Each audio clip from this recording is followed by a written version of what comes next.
La croix demeure à jamais le fondement de toute l'œuvre de Dieu. Elle met fin au scandale d'une profonde injustice concernant l'ancienne création déchue.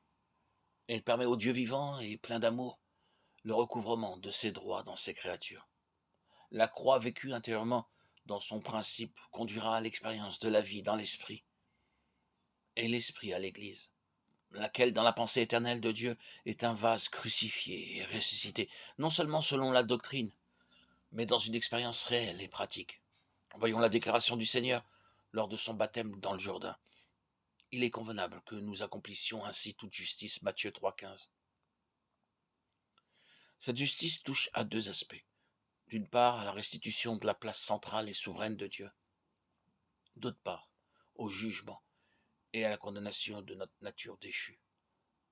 Nous ne saurions atteindre le but dans notre vocation, à moins que sa place lui soit assurée, que nous approuvions sans réserve le verdict de Dieu à la croix sur notre vie propre, afin que Dieu obtienne par la vie de résurrection un homme entièrement nouveau, pourvu d'une nature céleste et spirituelle. L'âme doit passer par une crise de profond désespoir et devenir consciente de sa totale impuissance et incapacité. C'est par le chemin du désappointement de nos échecs que Dieu brise notre vie naturelle et que nos pensées et nos intentions sont révélées comme étant autres que les siennes. Car mes pensées ne sont pas vos pensées, vos voix ne sont pas mes voix. Ésaïe 55,8. C'est par la croissance progressive de l'esprit que celui-ci affirme sa position d'autorité et oblige l'âme à céder, à se tenir dans les limites qui lui ont été enseignées et à obéir à Dieu pour que prenne fin sa prétention de se gouverner elle-même. C'est donc par la résistance de l'esprit au moi de l'âme que Dieu brise la force de la vie psychique et met fin à son indépendance et sa volonté de disposer d'elle-même. C'est de cette façon que l'esprit, croissant en maturité vers l'état de fils, assume les responsabilités de sa fonction et recouvre sa position originelle. Dieu connaît la profondeur de notre déchéance. Il voit ce que nous pouvons voir, ce qui, dans la trame de notre âme, est caché, dissimulé dans les arcanes les plus secrets. C'est en raison de ce que nous sommes que nous avons à consentir à ce que la croix pénètre toujours plus profondément en nous, pour maintenir dans un baptême permanent de mort le mot à crucifier, et que s'établisse dans l'âme cette conscience qu'elle ne peut et ne doit pas. Ainsi, l'œuvre de la croix, par le Saint-Esprit, consiste à rétablir l'esprit et l'âme dans leur position et fonction.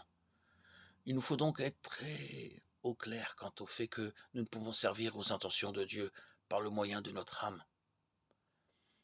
Elle demeure l'organe auxiliaire pour transmettre aux hommes les choses révélées dans l'esprit, l'organe supérieur, le sanctuaire, où demeure l'Esprit de Dieu, la voix de Dieu.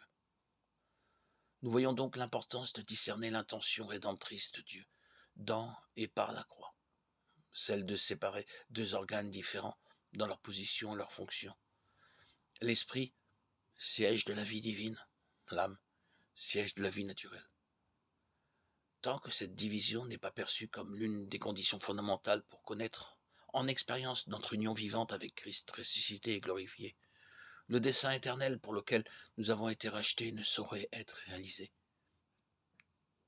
Avec la crise profonde par laquelle nous avons à passer, celle où l'épée, la pierre tranchante de Gilgal, atteint jusqu'à la division de l'âme et de l'esprit, nous arrivons à reconnaître l'âme de l'esprit, condition qui rend possible la vie vécue dans l'esprit. Car la parole de Dieu est vivante et efficace, plus tranchante qu'une épée, quelconque à deux tranchants, pénétrante jusqu'à partager âme et esprit, jointure et moelle. Elle juge les sentiments et pensées du cœur. Hébreux 4,12.